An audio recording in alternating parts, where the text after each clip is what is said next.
अच्छा, कबीर के धर्म को लेकर बहुत विवाद था। क्या दादू के लेकर भी ऐसे कोई विवाद रहा है? धर्म से मतलब उनका जब वो पैदा हुए तो किस धर्म में हुए?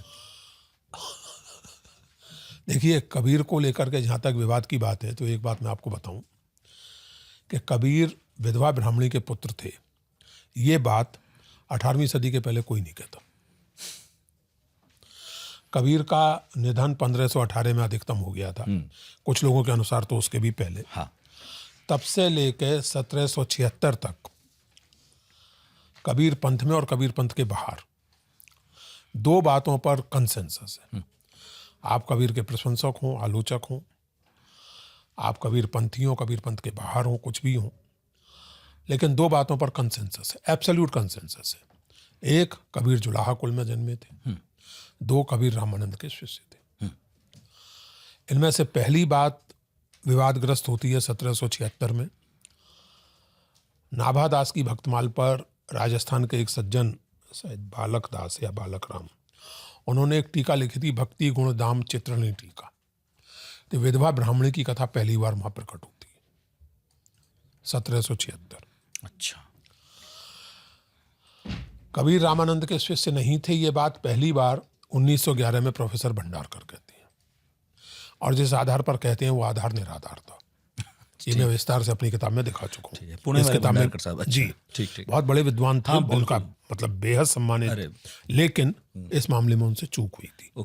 और बड़ी ह्यूमन चूक हुई थी। वो एक अगस्त संहिता नाम की पुस्तक को उन्होंने प्रमाण मान लिया था, लेकिन जिस अगस्त संहिता को वो अगस्त संहिता मान रहे थे वो अगस्त संहिता थी ही नहीं।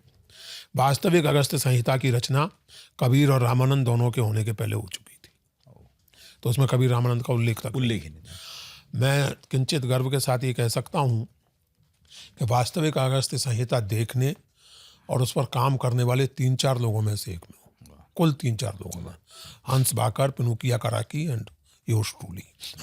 बाकी किसी ने, अगर मैंने अपनी किताब में लिखा भी है कि कबीर पर काम करने वाले विद्वानों के बीच में अगस्त संहिता की स्थिति भगवान जैसी है। कसम सब खाते हैं, देखा किसी ने देखा किसी ने नहीं उसे। अच्छा, और दादू को लेकर ये उलझन खुद जनगोपाल में दिखने लगती है। ओहो। जनगोपाल दोनों तरह से बात करते हैं, और इसका कारण हमें ये लगा, मुझे और डेविड को, कि एक तरफ तो जनगोपाल अपने सेंस ऑफ हिस्ट्री के साथ ठीक ठीक लिखना चाह रहे हैं, लेकिन दूसरी ओर पंथ की भावनाओं का भी सवाल है। और एक विडंबना होती है नितिन, दुखद है लेकिन ये सच है, कि अगर आपका पंथ प्रवर्तक हम्बल ओरिजिन से आया हो तो फिर उसके प्रशंसकों और अनुयायियों को इसको लेकर उलझन होने लगती है। और ये दुनिया भर में है। ईसा मसीह के हम्बल ओरिजिन यानी बढ़ई, इसको अंडरलाइन करने में ईसाइयों को बहुत उलझन होती है। चरवाहे थे, बढ़ई थे। अच्छा, पुश्तैनी तौर से ईसा मसीह बढ़ई थे। अच्छा, पुश्तैनी तौर से बढ़ई थे, ठीक। बढ़ई के घर में जन्मे थे और बढ़ई का काम भी करते थे। अच्छा, मतलब जो उनकी प्रसिद्ध घटना है कि वो नदी में गए और वहाँ उनको परमात्मा से साक्षात्कार हुआ या जो भी है, उसके बाद बढ़ई का ही काम करते थे। और इसीलिए जो रोमन अदालत ने उनको दंड दिया तो उसमें एक टच ऑफ आयरनी था कि अपना क्रॉस खुद बनाओ। उनको बनाने के लिए व्यवस्था किया गया था। एनीवे, तो दादू के साथ भी ऐसा ही कुछ हुआ लगता है।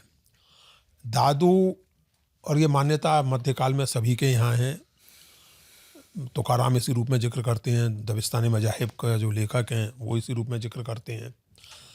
दादू धुनिया थे, लेकिन जनगोपाल के यहीं एक तरफ उनको धुनिया, दूसरी तरफ महाजन के यहाँ उत्पन्न, एक तरफ बिल्कुल वो कबीर वाली किंवदंती से प्रेरित नदी में प्राप्त हो जाना। अच्छा। वो सब है।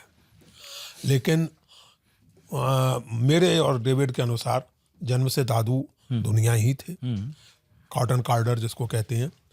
और जनगोपाल ने ये नोट किया, अन्य लोगों ने भी नोट किया है कि दादू को स्वयं को इस बात को लेकर कोई संकोच नहीं था, बल्कि वो अपने सिरहाने अपना वो जो यंत्र होता है जिससे रुई धुनते हैं, हाँ, वो रख के सोते थे।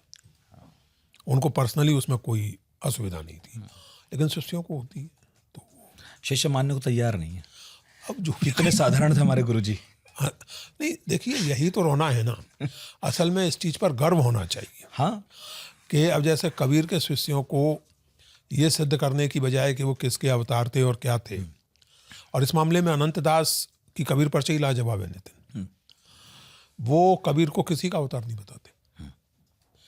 अनंतदास की कबीर परचई में कबीर काशी बसे जुलाहा एक, हर भक्ति की पकड़ी टेक, शुरू यहाँ से होती है और अंत ऐसे होती है कि जब कबीर का निधन होता है तो भगवान विष्णु गोलोक में उनका स्वागत करते हैं। ऐसे अंत है। यानी अगर आप इसको पढ़ें तो Kabir was such a self made man according to Anantdas. Kabir ने अपने हम्बल ओरिजिन से उठ करके ऐसी उपलब्धि, ऐसी हस्ती हासिल की कि अनंतदास की कवि कल्पना में स्वयं भगवान विष्णु उनका स्वागत करने के लिए बैकुंठ के दरवाजे पे खड़े हुए।